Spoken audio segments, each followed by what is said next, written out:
बहुत शुक्रिया प्रत्येक जानकारी को साझा करने के लिए। खरगोन में हथियारों के सौदागरों पर पुलिस ने शिकंजा कसा है। सिगनूर और धूलकोट में अवैध हथियार फैक्ट्री पर छापा मारा गया।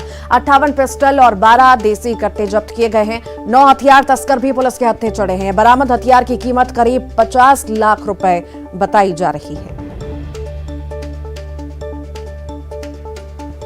हथियारों के सौदागर अब गिरफ्त में हैं।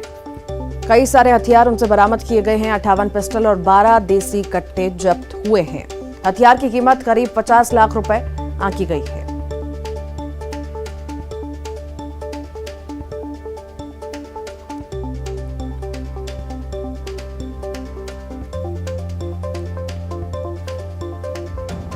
हथियारों के सौदागर अब शिकंजे में है। पुलिस ने गिरफ्तार किया है। कई सारे हथियार उनसे बरामद किए गए हैं।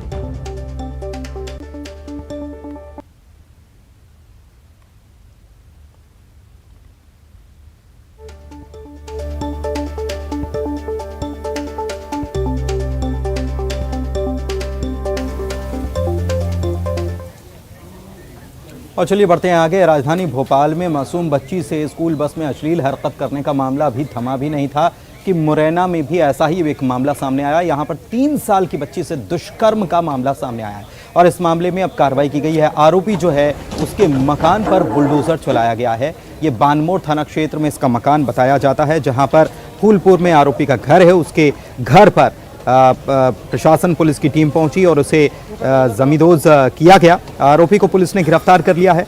बताएं कि 3 साल की बच्ची के साथ वारदात हुई थी। बच्ची घर के पास थी, तभी शराबी युवक उसे उठाकर ले गया और झाड़ियों में वारदात को अंजाम दिया। जब उसकी तलाश की तो बच्ची झाड़ियों में घायल हालत में मिली।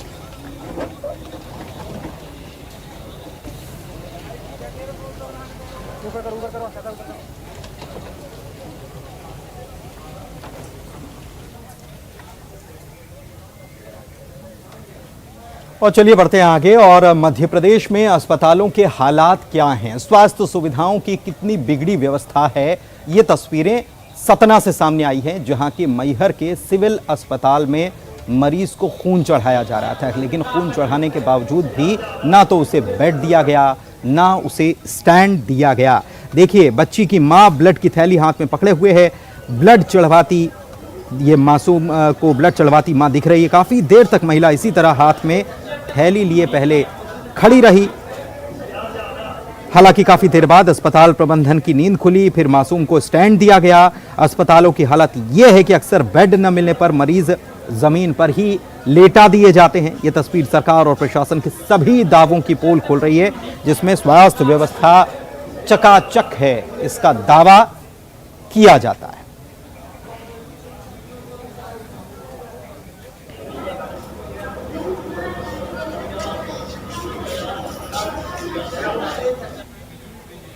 तो ऐसा नहीं कि केवल ये सतना का मामला है और इसलिए हम बता रहे हैं कि स्वास्थ्य व्यवस्थाएं चरमराई हुई हैं। और एक और तस्वीर आपको दिखाते हैं, नरसिंहपुर की तस्वीर भी देख लीजिए, जहां पर एक युवक जो है वो पहुंचा था। उसने दरअसल जहर का सेवन कर लिया था और जहर का सेवन करने के बाद उसे आनन फानन में अस्पताल लाया गया, जिला अस्पताल। प्रतापनगर का युवक बताया जाता है। इलाज के लिए उसके पिता जब उसे जिला अस्पताल ले गए तो डॉक्टर्स ने इलाज की जहमत नहीं उठाई।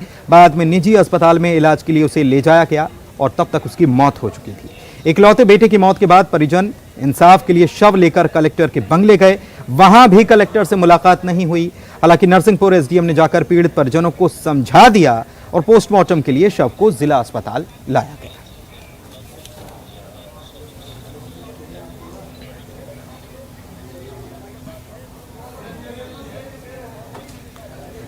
तो कार्रवाई का भरोसा एसडीएम साहब ने दे दिया है, लेकिन ये कोई पहला मामला नहीं है। ऐसे मामले अक्सर सामने आ जाते हैं। जिला अस्पताल में जब भी मरीज जाते हैं तो कहीं आरोप लगाया जाता है कि पैसे लेकर डिलीवरी कराई जाएगी, कहीं कुछ आरोप लगाए जाते हैं।